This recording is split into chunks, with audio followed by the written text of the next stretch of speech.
same time. Our second road test this week focuses on a new model from Datsun, the Nissan Stanza. You might be surprised to learn that Japanese importers are actually worried about their future. The folks in Detroit, of course, wish they had it so bad. Nevertheless, the Japanese are most concerned about their lack of larger front-wheel drive models to compete directly with cars such as General Motors' J-Car and Chrysler's K's. Those Americans who want front-wheel drive family cars that will sit 4 or 5 in comfort haven't had much from Japan to choose from until now. Here's our test of Datsun's attempt to fill that gap in their line. Nissan is the name of the parent company that makes Datsun, and the 2,300-pound Stanza is the first product to carry the company name in all markets.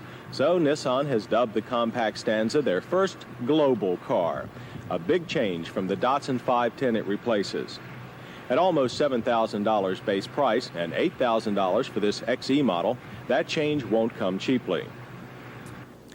The styling reminds you a lot of other aerodynamic cars, yet it's smoother than all of them. At first glance, passerbys thought it was a Chevrolet Citation, or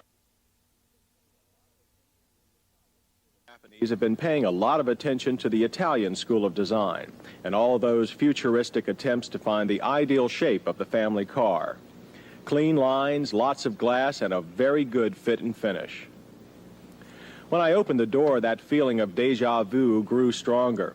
The seats are big, look comfortable, with lots of adjustments, just right for a living room. The dash is molded plastic and straightforward, not unlike the interior of a Fiat Strada, but with a twist. First, the numerous rocker-type switches were easy to understand, unlike the Strada. But there were also numerous darker-colored plugs where options might appear, also unlike the Strada. Not really very attractive on a car of this price. Visibility was excellent, except for the badly distorted outside rearview mirrors. They were also very difficult to adjust, an uncharacteristic fault for a Japanese car. Off on a quick spin, the 2-liter 4-cylinder overhead cam engine provides spirited acceleration. The 5-speed manual is a bit vague, but better than most. The clutch is also a sometime thing. You're never quite sure when it will engage. Ride is fine for most roads, but can get a little bouncy on rough surfaces. The power rack and pinion steering is quick in a turn, but has a lot of play in the straight-on position. Sadly, I found that little road feel ever got to my hands. At that point, I handed the Stanza over to our testing crew. Spirited is perhaps the best term for the Stanza. It completed our 40 to 55 mile per hour passing test in a brief 5 seconds. The engine does hesitate, however, when full throttle is quickly demanded. When brakes are summoned, you're rewarded with brief stops. 34 feet at 30 miles per hour, very short. From 55, the Stanza continued to be a showstopper with an average distance of 131 feet. However, they did have a progressive amount of fade and felt spongy. You could also really smell the brakes beginning to burn. It was time for a rest. Under the hood, you find better engine accessibility than in most front-wheel drive cars. This Nissan has the so-called Napus X engine with 2 spark plugs per cylinder. The twin plugs help provide for better emission control and fuel economy. All plugs were reachable, as was the dipstick. The oil filter is easily reached from underneath. Only the front drive belts will be a problem. Our car did not have air conditioning, which may complicate matters further. We gave it good marks overall. Nissan says that a family of 4 will have plenty of leg crossing room. We can't argue with that. There is enough knee room and leg room along with headroom to suit most any build.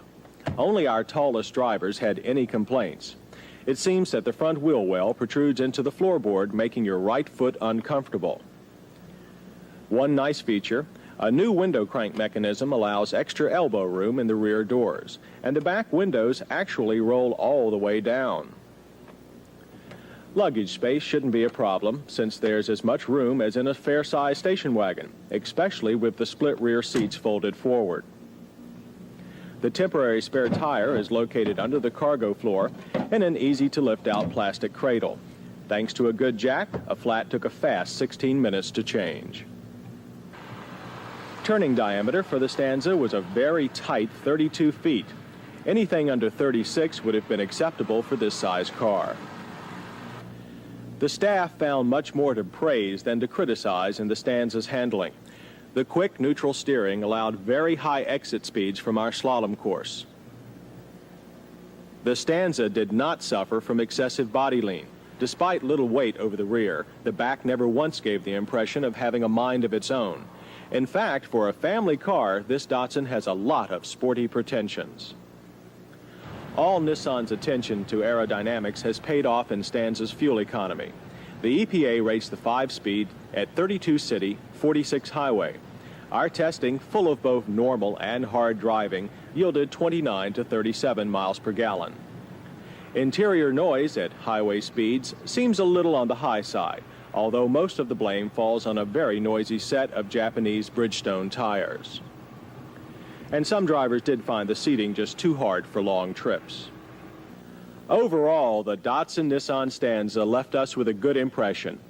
For the money, it seems to be one of the best front-wheel drive hatchbacks around. Nissan plans to phase out the Datsun name over the next few years, a move that has made many dealers quite angry.